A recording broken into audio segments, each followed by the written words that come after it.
7-liner. Which movement is more robust, Rolex 4130, Daytona in-house caliber, or Omega 9300? More robust, I got to go with the 9300. But again, when you talk about robust, there's a massive size difference in the movements. That movement is so thick and it's just so heavy, but it's based on the 85 base, and it's so durable. It's such a strong movement. Rolex just went through a reworking of the 4130, where they changed a lot of parts on it.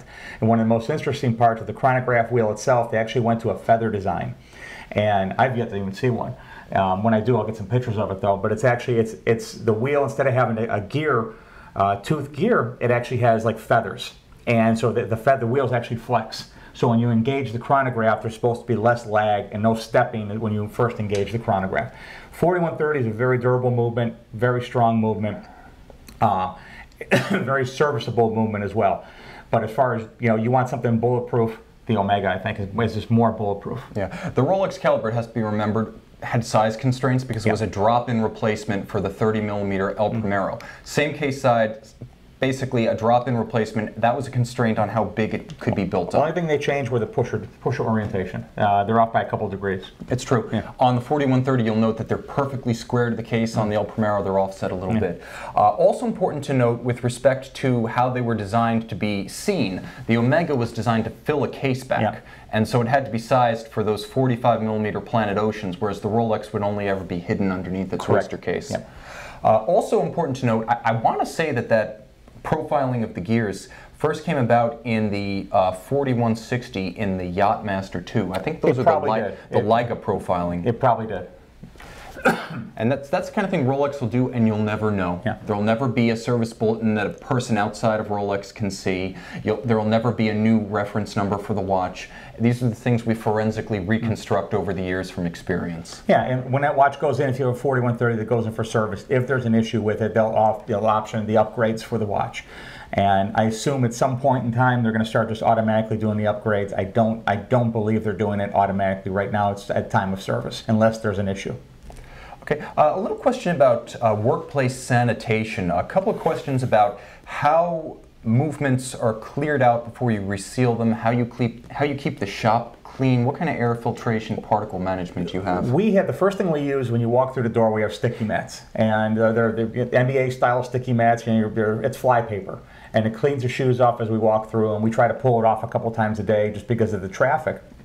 And we have, with myself included, 4 watchmakers, but we have other traffic that comes through the shop daily. So we try to keep the shop as clean as we can. The other thing we use on each bench, we have vacuum, and we also have air, very light air pressure.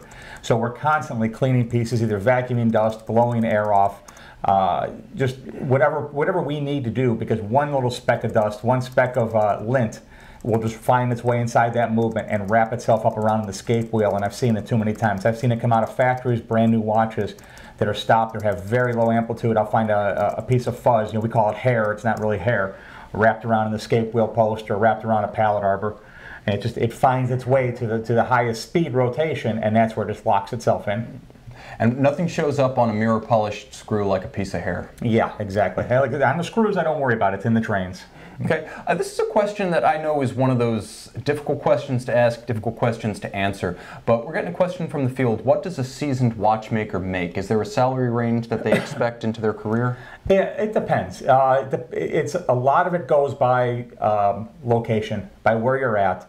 Watchmaking, I'd rather not get into salaries itself, because we have, what I make here in Florida is going to be different than what somebody makes in California or New York. It really varies. I know you can come out of a school with a 2-year degree. If you pass your certification, you're an entry-level watchmaker. You really don't have the experience. You're going to come out, I think in Florida, you're going to be anywhere from that $40,000 range, $45,000, depending on where you go.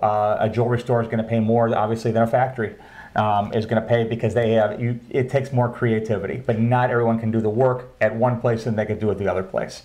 I was fortunate enough to come up where I had to be very creative, and I maintained that here. That's helped me a lot. I will say what I've seen in the industry, and this isn't speaking to anyone here at Watch You Want, but the people I've spoken to, in my own inquiries about watchmaking, it seems like there is a spread between like $40,000, $45,000 for someone who's new, and someone who's a seasoned veteran, abundantly credentialed, has a long list on his resume. That guy could make well into six figures. And then there are the people who are rock stars. You know, if you're the guy who does complications at Audemars Piguet, Renault, Papi, there might be 5 of those guys. If you're the guy who assembles the Grand Sonnerie for FP Journe, there are watchmakers who will make exceptional salaries based on exceptional skills. Exactly. It's a big range. And the thing is, too, when you mention watchmakers, not everyone that comes out of school is going to have the same skill level. Some people will just be, they'll end up being technicians, and that's all they'll be. They'll be movement changers, where they could change the movements, they could reset hands. Technically, their job description is watchmaker, but that's not what they're doing. When you start getting into the fine work to be able to make parts, be able to make springs, be able to make bridges when needed, levers, it just, again, it depends on your skill level and exactly what you could bring to the company that you're actually working for. Exactly, and again, just to demonstrate the scope of experience that you can see in a very small place within the small community, there might be maybe 1,000 CW21s in the US. Oh, well, I don't think there's that many. Maybe even not that many. No. So I went to a course and I was basically just there to do an overhaul on a movement, and the guy behind me had just finished making a watch from scratch. So when we talk about mechanical skills, to me... And he was there for a balance staff course. Yeah, exactly. Yeah, so it's just... Again, you know, people's skill levels, it's all over the place. A lot of it has to do with how you visualize things and how artistic you can be. Again, when I worked on a lot of ladies' watches. I didn't like it. I hated it. You know, I'm working on watches the size of a nickel, but that made me a better watchmaker because of how delicate they were. You know, to work on those hairsprings and fix those hairsprings day in and day out made me a better watchmaker today. Exactly, and you know, it's important to note that perspectives matter. Like to me, like, my ceiling is probably just taking apart the movement, oiling it, fixing it up, putting it back together. That's what I would consider success. You know, Mike is now someone who can fabricate parts of a watch, balance staffs, wheels, screws from scratch. And Mike thinks of a watchmaker, he thinks of like FP Journe, a guy who's making it from literally pieces of metal.